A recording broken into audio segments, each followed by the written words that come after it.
YouTube podcast world. What's good, family? You already know the name, man. Pays and Plays podcast here.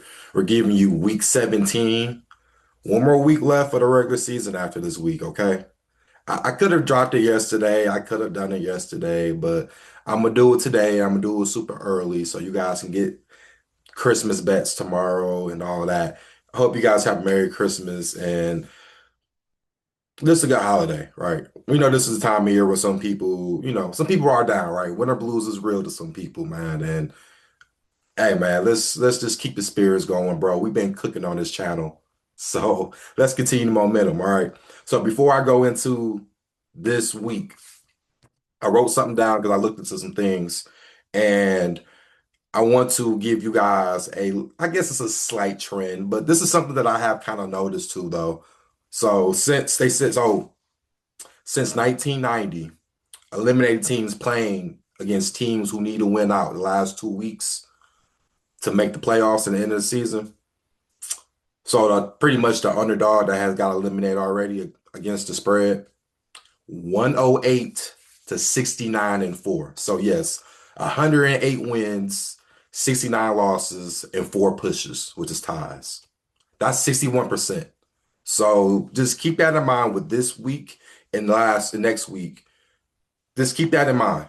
Okay. We just a little food for thought. Okay. Anyway, though, let's get right into it. We got 3 Christmas games, 2 Saturday games, and then the rest is, could have did it all broken up, but I ain't want to. I'm gonna do it all at once. I mean, you guys, Christmas ideas and all that shit. All right, so Dallas Cowboys at the Washington Commanders. Commanders +7. I'm not touching +7. Honestly, bro, I would say Cowboys to win and cover, but I mean, well, really because they're playing against Josh Johnson. I mean, that's probably the only really realistic idea. None of these teams are going anywhere. They've already been eliminated. Dallas is going to be Dallas. So what I think will be happening is what's cool is if you take that teaser, we gonna go ahead and do a teaser. We're gonna give you a parlay teaser in a minute, but I'm gonna say Cowboys to win and cover. I'm not touching Commanders after I touched them last week +7, and they just choked that game away against Philly, covering all game, and then fourth quarter comes, bro. They just kind of gave up. So no Mariota too. So I will go with Cowboys to win and cover. Next game, you got the Detroit Lions at the Minnesota Vikings. Vikings now 7.5 point underdogs. I'm gonna go Lions to win and cover. The Vikings backup quarterback is not good, bro. No offense. I know he's a Minnesota guy too, but yeah, bro. You lost the value if you didn't take it at 5.5 until they announced that JJ McCarthy was out. So yeah, that's my thing with that game, man. Lions to win and cover. And I'm gonna say one shout out, man. I'm gonna say shout out to my former high school teammate, Eric Wilson. I've been watching you, dog. I've been seeing what you've been doing since you came back to the Vikings. You are a great blitzing linebacker, and that's something I think Brian Flores has seen in him. Listen, the guy is athletic as hell, and he can make plays. This year alone now, he's starting to have a name around the league. Shout out to the guy, an undrafted guy, but hey, it shows you right there when you bust your ass, man, you can get to what you got to get to. So shout out to him. But Lions to win and cover. And lastly, for Christmas Day, should I say? Ooh, that kind of Christmas Day, should I say? Damn, that was catchy. We have the Denver Broncos traveling to Arrowhead to play the Kansas City Chiefs. Chiefs 13.5 point underdogs. Yes, you heard that right. 13.5 point underdogs. No Patrick Mahomes, no Gardner Minshew. We got a third string guy we don't even know about. Anyway, regardless, Chiefs to cover, Broncos to win. I know that sounds wild. And I know that sounds wild. I know it does, bro. I really know it does. But we know Denver, this is not really covering these big spreads. We know this. We see this. So why even try to not I take the points against a team who has went to the AFC Championship game 1 in 3 years in a row. I know there's no Patrick Mahomes. I know that the games don't mean nothing, but at this point, this team is playing for pride, especially when you only dropped 9 points against the Titans. By the way, I did say Titans to win that game, right? So I just think this team shows up a little bit. I mean, it's a division game. Like I mentioned, these games are close. So I will go Chiefs to cover, Broncos to win. And actually, let's stay to that game real quick. I think a good thing, yes, I'm giving you guys a parlay. He's doing a parlay. Yes, I'm gonna give you guys a realistic parlay, a teaser parlay. What about if we tease up the Chiefs on the spread and the total is at 36 and a half. So let's say we tease that up, 6, 7 points. I will probably do 7 points. You can get a 20 and a half on the spread, and you can get about a 43 and a half on the over under going under. I think that makes a lot of sense. I think that realistically makes a lot of sense if you want a same game parlay type deal. The odds probably going to be maybe like somewhere like maybe minus something. Not too crazy, maybe like minus 120, but I mean that's value. But if you want to add, let's say you want to add the other games, I would say add the Cowboys, add the Lions, tease that number down. Those two teams just have to win, and the only real sweater would be the two plays in one, which would be the Chiefs 20 and a half and the over under 43 and a half. I think that realistically makes sense for Christmas Day. Next game, next two games are Saturday games. We got the Houston Texans traveling to LA to take on the Chargers. Chargers 1.5 point favorites. I'm gonna go Texans to win and cover. That's crazy. I've been actually fading the Chargers, and it just has not worked out the last 2 weeks. But this week right here, the Chargers have been reeling, but the Texans has been cooking too, bro. You almost think that that game against the Raiders maybe was a look, because I always tell you guys, look ahead spots are a real thing. I think that was a look ahead spot because they know they play the Chargers. That's going to be a big, meaningful game. This game is more. If you're the Texans, this is more desperation for you guys than the Chargers. Chargers are already going to be in the playoffs. It's really all on the Texans, bro, because they have to worry about the division as well. So I'm going to go Texans to win and cover. I don't. This defense is going to attack Herbert, and the thing is, Herbert has been able to escape out the pocket, which has been clutch for him. We know this Houston team is fast on defense, so I do see it to where they will limit some of those plays if he breaks out the pocket. Because, like I said, he's been cooking. But I'm going to go Texas to win and cover. Slight underdog, good value. Why not? Next game, we got the Baltimore Ravens at the Green Bay Packers. Packers -2.5. Some books -3. If Jordan Love is playing, listen, if Jordan Love is playing, I'm taking the Packers to win and cover. If it's Malik Willis, which I honestly think Malik Willis didn't play so bad against the Bears, I just trust him more with Jordan Love because this team needs to win. I mean, Baltimore needs to win too, but their main thing is going to be next week when they play against the Steelers. But this Packers team has to win, especially if the Bears lose this week. We'll see how the Lions pan out. They definitely have to win this game, bro. And I remember I was talking to shout out to the Barbershop Talk podcast. I had said I love the Packers at 10 wins. They're right there. The last 2 weeks, right? They were right there to at least get a 10th win. Is this week or next week is Minnesota, bro? They get 10 wins, bro. I can't see how they don't get 10 wins, but I know this Ravens team, man, that we don't know about Lamar Jackson's health, and that's also why like you gotta kind of stay away from this type of game. It being in the cold, I don't know how this is gonna work out for Lamar Jackson if he plays. If it's Snoop Humbly, I can't see how you can't fade the Packers. I'm just being realistic at that point. All right, Sunday games. Here we go. We got the New Orleans Saints, Magnolia at the Tennessee Titans. Titans +3. I'm going to go Saints to win and cover, but there's something that I do find value, and that's the total. The total is at 38 and a half. Yes, that seems very low because these teams have kind of been stagnant, but I'm going to go over. I can see this possibly being a 23-20 game, a 24-20 game. Tyler Shark has been a baller for the Saints. I had questions to why the Saints drafted him in the second round, but he's starting to show why he's that guy. Cam Ward has had some good games the last few weeks as well. So when you look at teams that are usually mediocre to not so good, these totals usually fly by easily because, you know, that's just kind of how it goes, bro. I'm not going to front. The Titans secondary isn't the best. Saints secondary isn't the best, but they got a solid front seven. I don't see both teams really run the ball well, but I see passing yards on both sides. I wouldn't mind throwing a dart at Shark maybe to score a touchdown. It's just because you know what's crazy. These quarterbacks are been scoring like crazy as of lately. So I like Saints to win the cover, but I'm definitely eyeing that 38 and a half over. Next game, we got the Jacksonville Duval Jaguars traveling to the Indianapolis Colts. Colts plus 6.5 point underdogs. Colts to cover, Jags to win. I got to give Philip Rivers props. He was slaying that goddamn ball against the Niners. They lost, and he did throw a pick six, but the guy was slinging that boy, bro. You saw nothing but aerial attack, bro, passing it. And I know his passes was never the prettiest passes, even growing up watching them, but for some reason, bro, they are catchable. And looking at the Jags, you do worry a little bit because they did win a big game at Mile High. That was a big game for them, and they showed up when it matters. But division games, like I always say, man, these games are close. So 6.5, I can see Jaguars winning by 3 points, and they still get the dub. So give me the Jags to win, Colts to cover. Next game, we got the Tampa Bay Buccaneers at the Miami Dolphins. Dolphins 5.5 point underdogs. I'm gonna take Dolphins to cover, Bucks to win.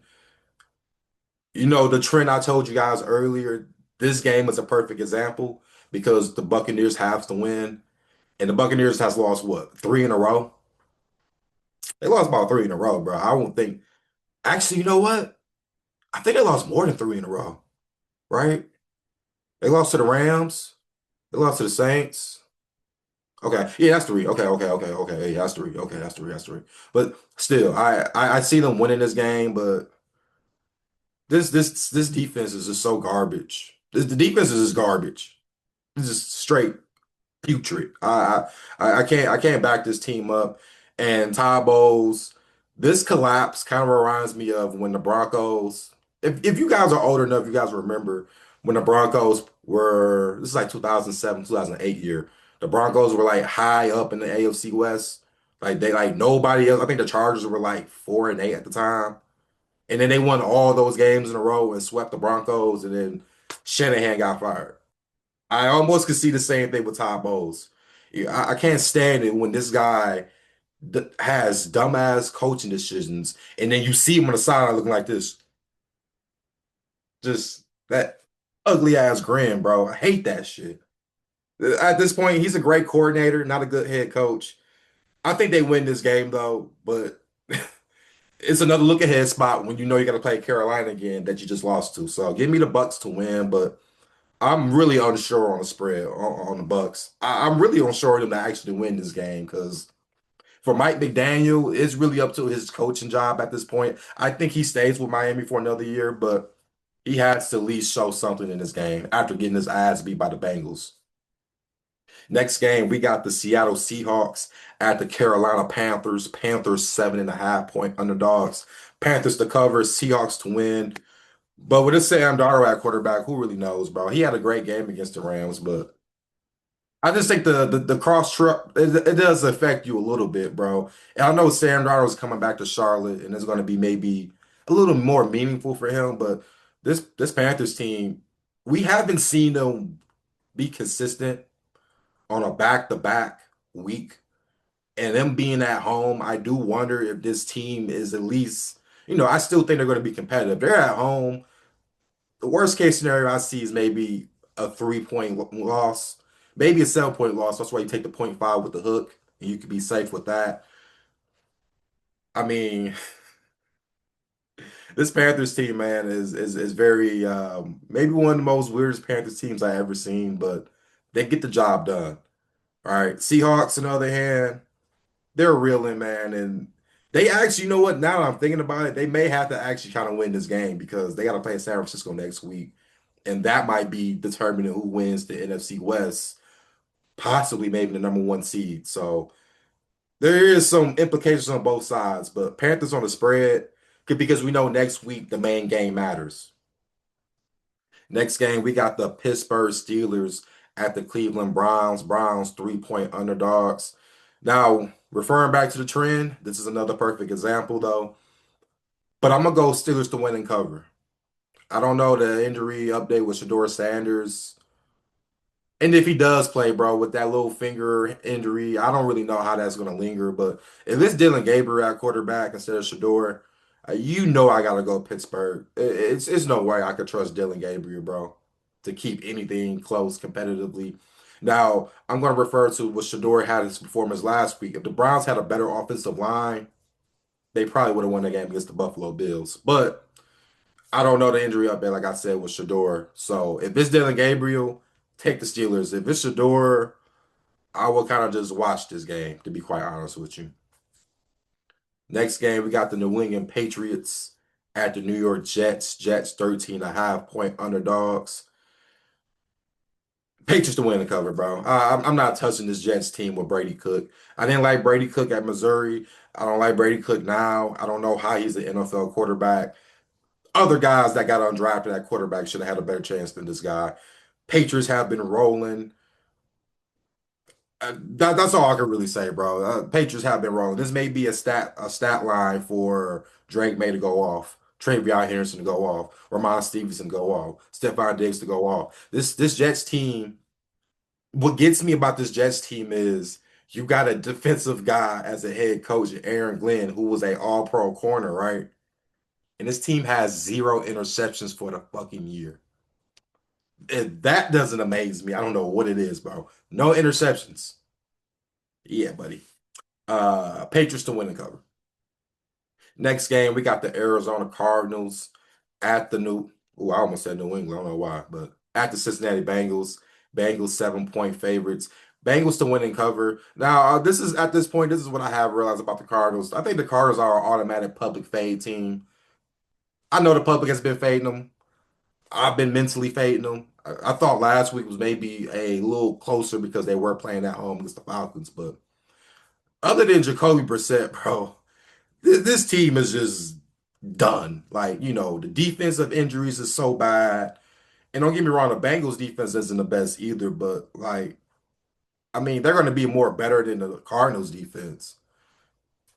Other than Jacoby Brissett, bro, I mean, I don't really know what this Cardinals team has. And at this point, I do almost say they're looking at the flights, bro, to go somewhere out of the country for the off season, dog.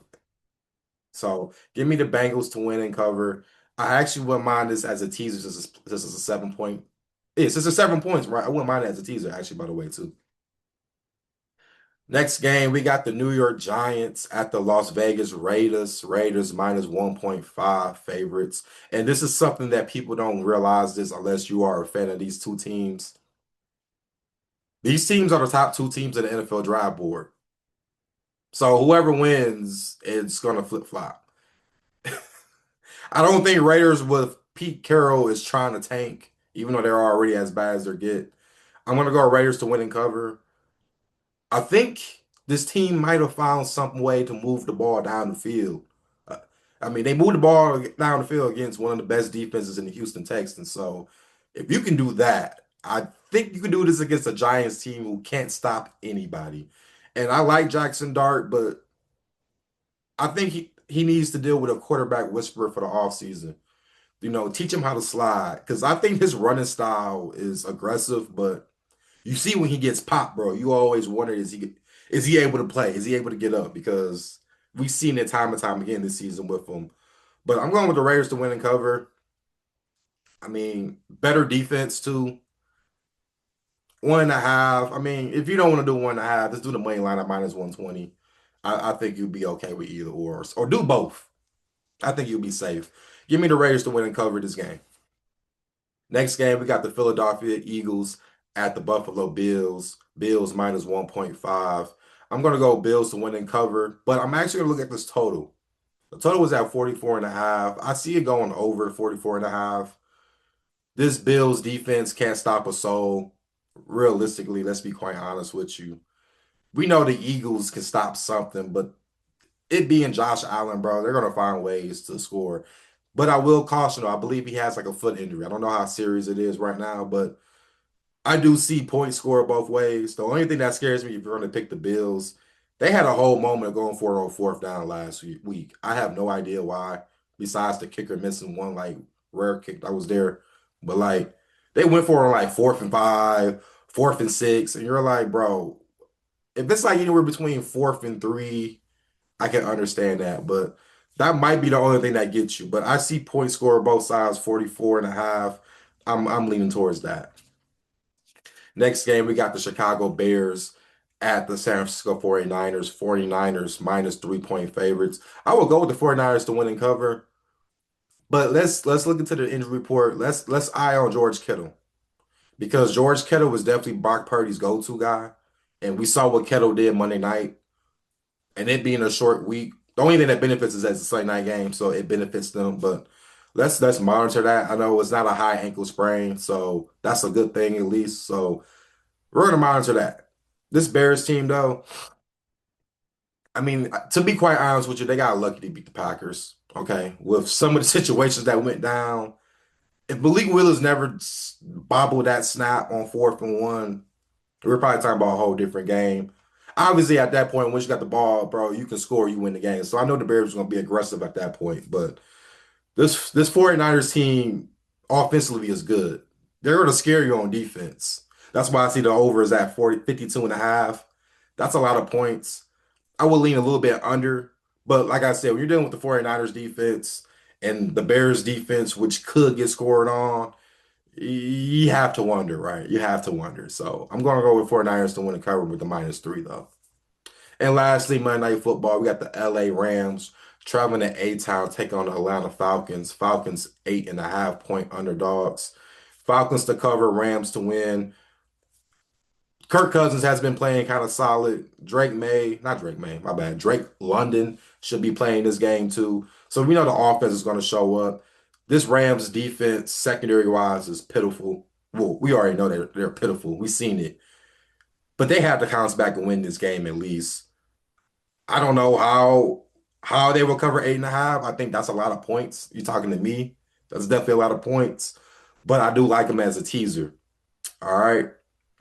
So speaking of teasers, outside of the Christmas teasers I gave y'all, I do have a couple ideas looking at this sheet. So we're gonna go Bengals. We're gonna go Bengals, Texans. Yeah, we're gonna go to Saturday too. We're gonna go Texans with the 1.5, tease that up to 8.5. We're gonna go with the Bengals just to win outright when you tease that down for 7 points. And then we're gonna go, okay, we're gonna do it. We'll go Rams. We'll go Rams, tease it down, make it 1.5. We'll do 3 teams outside of the Christmas games. I think that's a solid little 3-team teaser for you guys. Something from Saturday, something for Sunday, and then something for Monday night. That concludes week 17. Picks and predictions, man. Like the content, pass the word around, bro. We know we've been cooking. I know NBA also comes up tomorrow with a bunch of games, so pay attention to my YouTube shorts. I probably will have something posted maybe either later on today or maybe early Christmas morning. I think I did it last year too, and we did pretty well. So just check out for that stuff, man. Of course, Patreon is still like $9 a month, bro. NFL best bets has been cashing. Last 3 weeks, I think we only lost 3 games, bro. I can't make this up. We've been cooking. We've been really cooking it up, especially fading against the public, bro. So you kind of see my ideas on Patreon. Or if you want some negotiations, we can have a conversation. Hit me up on Instagram, pays and plays underscore podcast. Link in the description. Same thing with the Patreon, man. Let's have a great holiday. Let's enjoy these times with family or even your mental self, right? Maybe by yourself. Sometimes you need to get mental by yourself, right? There's nothing wrong with that, all right? Just let's have a great holiday, man. Let's have a great day, man. And just be safe out here. And let's continue to get this money. You feel me?